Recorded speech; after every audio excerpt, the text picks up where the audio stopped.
మీరు ఒకసారి స్క్రీన్ మీద కనుక చూసినట్లయితే చాలా కంపెనీలు ఉన్నాయి. టాటా స్టీల్ తో మొదలుపెట్టి Suzlon, prestige, UPL, PFC, Zydus life, NTPC, Ambuja cement, SRF, Havells, Bharti hexa, NMDC, phoenix limited, తర్వాత సిజీ పవర్, టీవీఎస్ మోటార్స్ చాలా ఉన్నాయి. ఇది ఒక పేజీనే కాదు, ఇంకొక పేజీలో కూడా ఉన్నాయి కాబట్టి రెండో పేజీ కూడా చూపిస్తున్నాను. చివరి వరకు వస్తే ఐఓబి వరకు అక్కడ 30% తో కట్ ఆఫ్ చేశాను. అంటే దాదాపుగా 35 కంపెనీలు వచ్చి ఉండొచ్చు. నా ఉద్దేశం ఏంటంటే ఈ కంపెనీలన్నీ లార్జ్ క్యాప్ లో ఉండి మన దృష్టిలోకి వచ్చి ఏదో ఒక రోజున మనం అప్రూవ్ చేయడానికి కారణం టాప్ 30లో చేరి ఉన్నాయి కాబట్టి. మళ్ళీ చెప్తున్నాను, ఇందులో లేవు అంటే అన్ని కంపెనీలు బ్యాడ్ అని కాదు. కేవలం అవి ఒకవేళ మంచి కంపెనీలు అయి పెర్ఫార్మెన్స్ బాగున్నా మన దృష్టిలోకి టాప్ 30లోకి ఇంకా చేరలేదు కాబట్టి అప్రూవ్ చేయబడలేదు. అంతేగాని ఇందులో 30% కన్నా ఎక్కువ గ్యాప్ ఉన్న కంపెనీలు ఖచ్చితంగా ఉన్నాయి, నాకు తెలుసు ఉన్నాయని. కానీ ఐఓబి రిజల్ట్స్ వచ్చేనాడికి 30% ఉండి పైకిలోకి వచ్చింది, 30 లిస్ట్ లోకి వచ్చింది కాబట్టి అప్రూవ్ చేసాం అనమాట.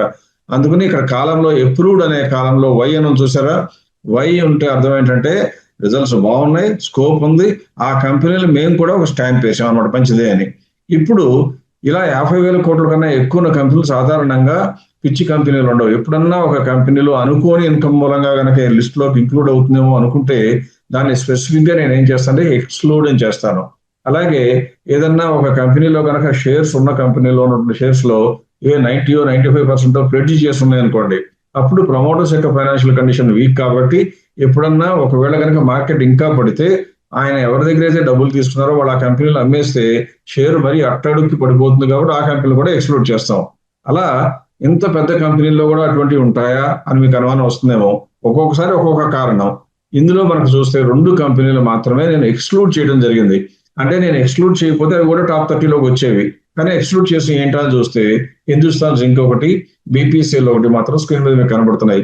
ఈ 2 కంపెనీని అప్రూవ్ లో చూస్తే ఈ అని పడింది. అంటే ఈ 2 కంపెనీలు మిగతా పారామీటర్స్ బాగానే ఉండి గ్యాప్ చూస్తే 56%, 49% ఉన్నా కూడా మేము ఎక్స్క్లూడ్ చేయడం జరిగిందని. వీటిని మాత్రం ఏ ఇన్వెస్టర్ కి సజెస్ట్ చేయము.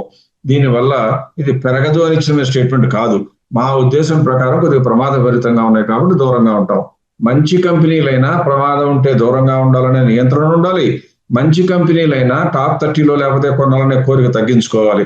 ఇలా చేస్తూ ఉంటాం కాబట్టి ఉన్నటువంటి ఇన్వెస్టర్లు ఎక్కువ మందికి లాభాలు వస్తాయి.